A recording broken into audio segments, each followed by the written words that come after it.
Hello, पहले ये बताओ कि गर्मी लग रही है कि नहीं। मुझे तो बहुत लग रही है और इसी वजह से यहाँ पर वीडियो की फ्रीक्वेंसी भी काफी कम हो गई होगी। आजकल तुमने देखा होगा टॉपिक होने के बावजूद भी मैं वीडियो नहीं बना पाता और फिर तुम में से कई लोग कमेंट करते हैं कि तेरे पास टॉपिक नहीं है इसलिए तू ये फालतू वीडियोस बनाता है। एक तो ये गर्मी है, ऊपर से ऐसे कमेंट्स और ऊपर से ये गरीबी जो एसी नहीं लेने देती। तो अब एक मुंह पे पसीना लिया क्रिएटर कितना ही क्रिएटिव हो पाएगा। ओके पता है हालत के साथ ह्यूमर भी खराब है, लेकिन अभी इस वीडियो का जो टॉपिक है यानी कि वॉर की 20 हिडन डिटेल्स के ऊपर बात करने वाला है। और आई थिंक ये एक्चुअली न्यू ही हिडन डिटेल्स है, बाकी सारे यूट्यूबर्स ने कवर नहीं करी है। शायद अगर कोई कॉपी निकल जाए तो तुम कमेंट्स में गाली तो देने ही वाले हो, है ना। ओके तो बिना किसी को कमेंट्स में गाली दिए वीडियो को शुरू करते हैं। डिटेल नंबर 1, सबसे पहले तो तुम मुझे ये बताओ कि वॉर मूवी को लेकर तुम्हारी सबसे एक्साइटिंग चीज कौन सी थी। Tiger versus Hrithik, director Siddharth Anand, action. नहीं, मेरे लिए सबसे ज्यादा एक्साइटिंग चीज थी ऋतिक का लुक। अब देखो ऋतिक रोशन अपनी रियल लाइफ में कितने ज्यादा सेक्सी दिखते हैं ये तो मुझे तुम्हें बताने की जरूरत तो है नहीं, ठीक है। तो अभी सेक्सी लौंडे को एक स्पाई के रोल में ढाले कैसे, वरना अगर यही लुक रख दिया जो रियल लाइफ में है तो फिर ऐसा ही लगेगा ना कि ये तो अभी हेवन से आया है। मतलब उसको स्पाई जैसा दिखाने के लिए उसके ऊपर जो मेकअप किया गया है ना वो उल्टा उसका टोन डाउन करता है, लेकिन फिर भी ये बंदा हॉट दिख रहा है मूवी के अंदर, ठीक है। अभी ज्यादा तारीफ नहीं करूंगा वरना तुम मुझे गे घोषित कर दोगे, लेकिन फिर भी आई मीन कि यहाँ पर तुम कबीर के कैरेक्टर के लिए ऋतिक के ऊपर जो मेकअप किया गया है उसके ऊपर अगर तुम थोड़ा सा भी ध्यान दोगे ना तो तुम्हें दिखेगी dusty and sweaty skin under I fatigue, जो कि एक सोल्जर की स्लीपलेस लाइफ को दिखाती है। एंड वो टायर्डनेस, यहाँ पर रॉक का इतना पुराना एजेंट होना और इतने सारे अपने टीम मेंबर्स से धोखे खाना, ये सारी चीजों को मिलाकर जो टायर्डनेस होनी चाहिए एक स्पाई के ऊपर वो हमें एक्चुअली दिखती है पूरी मूवी के अंदर और ऋतिक कैरी भी करता है भाई। एंड डिटेल नंबर 2 है क्लोथिंग डिटेल, यानी कि अगर तुम ऋतिक के लुक में यहाँ पर सबसे बड़ी जो चीज दिखती है ना एक स्पाई के रोल में जो होनी चाहिए वो है उसके क्लोथ्स। तुम्हें ऐसा नहीं लगता कि यहाँ पर ऋतिक ने जितने भी कपड़े पहने हैं, यानी कि सिर्फ 2 ही 3 कॉस्ट्यूम्स है ऋतिक के, लेकिन फिर भी जितने भी है वो सारे नेचर से कनेक्टेड है। आई मीन की फुल ऑफ ग्रे या फिर ग्रीन कपड़े ही पहनता है ऋतिक का कैरेक्टर यानी कि कबीर इस मूवी के अंदर। एंड आई नो कि यहाँ पर बस इतना ही एक्सप्लेन करने की जरूरत है, आगे तुम खुद ही समझ जाओगे कि क्यों यहाँ पर ऐसे कपड़े दिए गए हैं ऋतिक को। एंड अभी यहाँ पर कॉस्ट्यूम के अलावा अगर तुम ऋतिक के मुंह पर ध्यान दोगे ना, जो कि सब देते हैं, तो उसके मुंह पर हमें चोट के निशान, वो ड्राई ब्लड हमें देखने को मिलता है over the 80 to 90% of screen time in a whole movie. Detail number 3, तुमको मूवी का ये सीन तो याद ही होगा जहाँ पर कि कबीर फारिद हकानी को मारने की जगह वीके नायडू को ही मार देता है, पूरी तरीके से इंटेंशनली होता है ये। अब मैं तुमसे ये कहूँ कि इसको पहले से ही इंडिकेट कर दिया गया था, तो अब तुम कहोगे कि वो कैसे। तो तुम्हें पता है यहाँ पर इन दोनों के कोड नेम क्या है, किस कोड नेम से बुलाते हैं ये दोनों एक दूसरे को, cobra 1 and eagle 1। Okay, and इसमें कोबरा 1 नाम होता है वीके नायडू का और यहाँ पर ईगल 1 नाम होता है कबीर के कैरेक्टर का।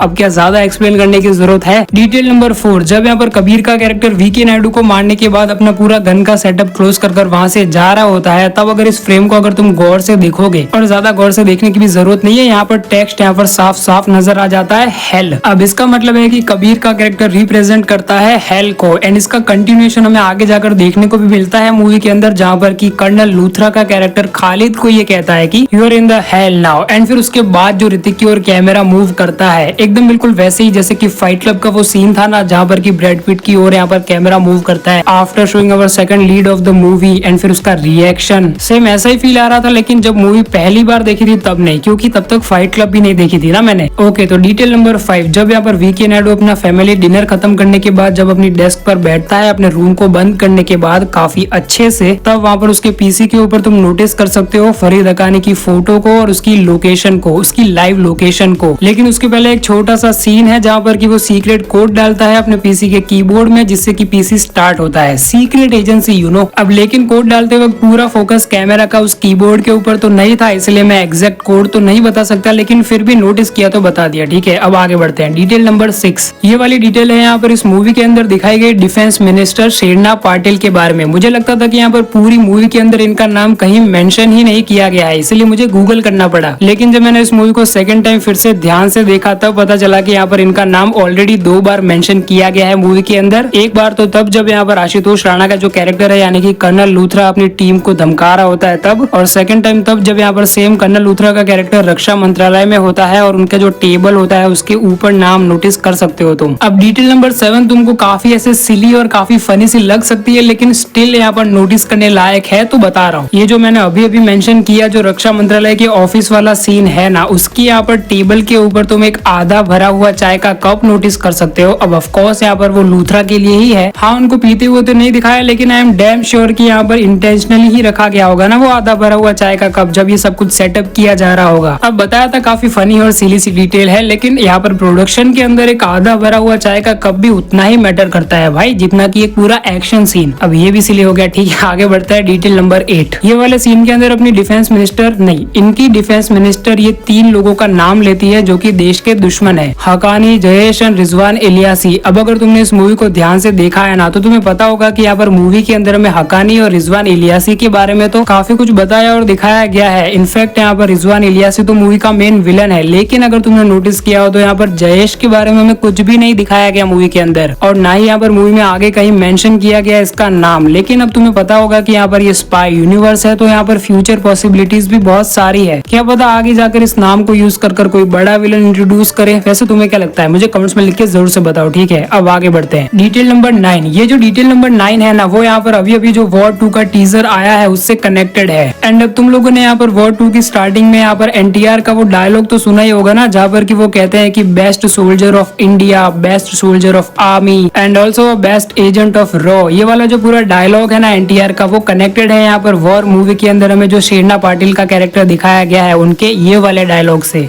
You always said Kabir is our best.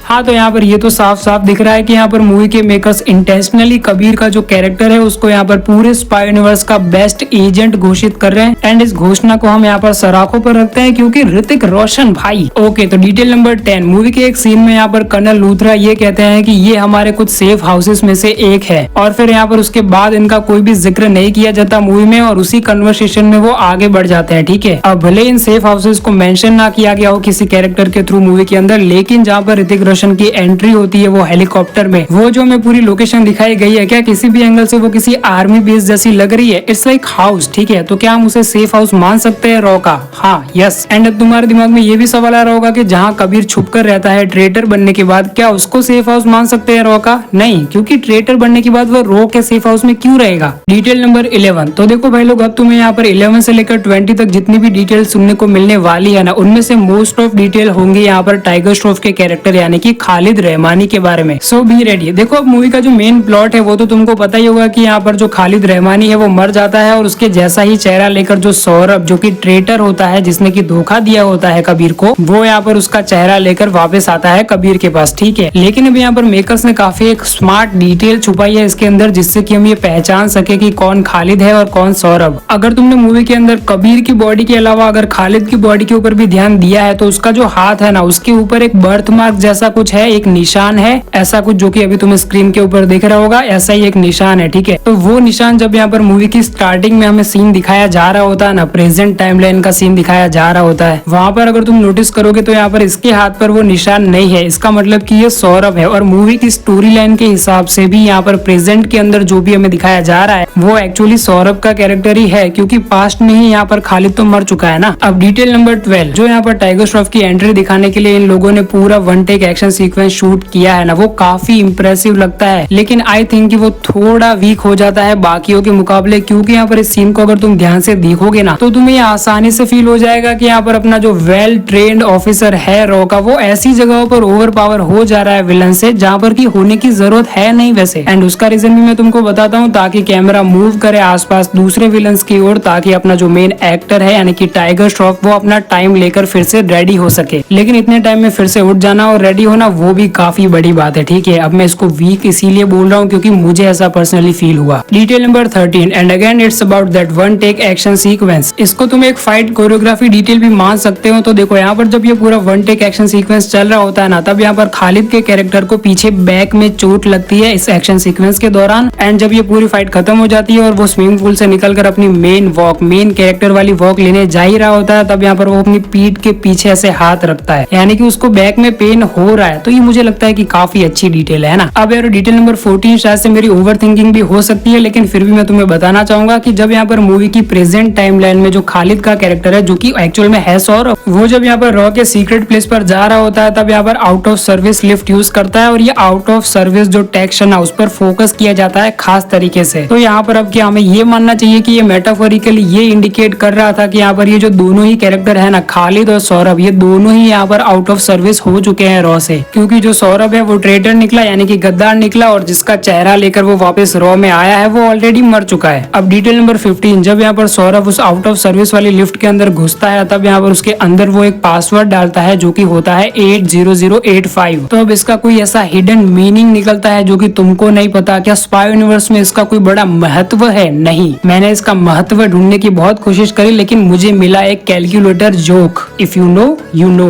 अब भाई डिटेल नंबर 16 पर एक साउंड डिटेल, यहाँ पर इस पूरे सीन को तुम ध्यान से देख और सुन लो, तुम्हें पता चल जाएगा कि मैं क्या बात कर रहा हूँ, ठीक है।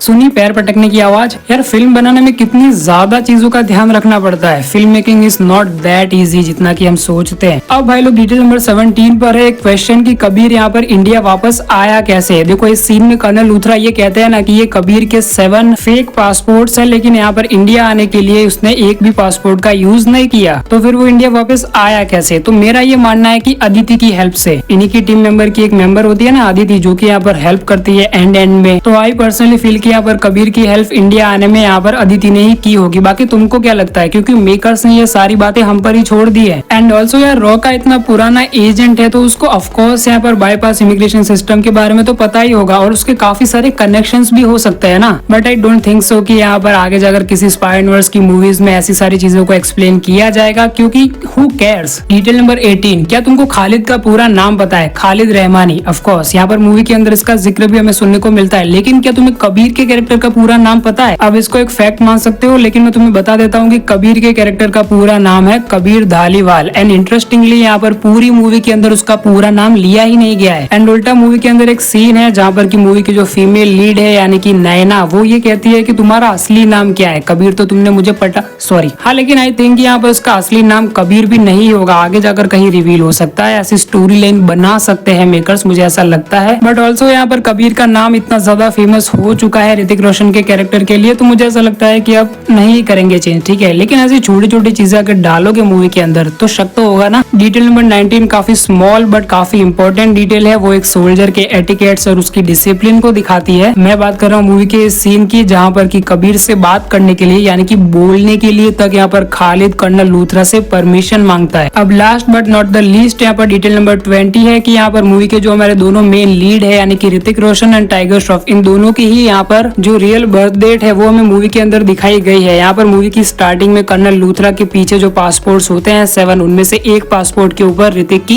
रियल बर्थ डेट दिखाई गई है, और एकदम मूवी की एंडिंग में जहाँ पर की उसकी माँ को अवार्ड मिल रहा होता है यानी कि खालिद की मॉम को, वहाँ पर इस फ्रेम में यहाँ पर टाइगर श्रॉफ की रियल बर्थ डेट है। ओके अमेजिंग, आई होप कि तुम्हें ये डिटेल्स पसंद आई होगी। लेकिन एक और चीज है इस मूवी के अंदर जिसके ऊपर की मैं बात करना चाहता हूँ, वो है मूवी के अंदर का शेकिंग कैमरा। तुम्हें लगता है कि यहाँ पर मूवी के अंदर कई सारे ऐसे नॉर्मल कन्वर्सेशन वाले सीन्स भी है जहाँ पर की कैमरा काफी शेक कर रहा है। अब आई नो कि यहाँ पर है तो ये सिद्धार्थ आनंद की क्रिएटिव चॉइस ही, लेकिन मूवी के अंदर ऐसे शेकिंग कैमरा मूवमेंट्स को दिखाने के पीछे का रीजन भी मुझे ऐसा लगता है कि देखो अगर किसी स्पाई मूवी में कोई प्लानिंग की जा रही होती है तो यहाँ पर वो हड़बड़ाहट फील होनी चाहिए हमें, शायद इसीलिए यहाँ पर ये शेकी कैमरा मूवमेंट्स यूज किए गए हैं। एंड अब तुम्हें कोई और दूसरा रीजन भी सूझ रहा है तो मुझे कमेंट्स में लिख के जरूर से बताओ, ठीक है। एंड ये वीडियो पसंद आई है तो इस वीडियो को एक लाइक मार देना, और अगर कुछ ज्यादा ही पसंद आ गई है तो इस चैनल को सब्सक्राइब भी कर देना। मैं मिलता हूँ नेक्स्ट वीडियो में, बाय।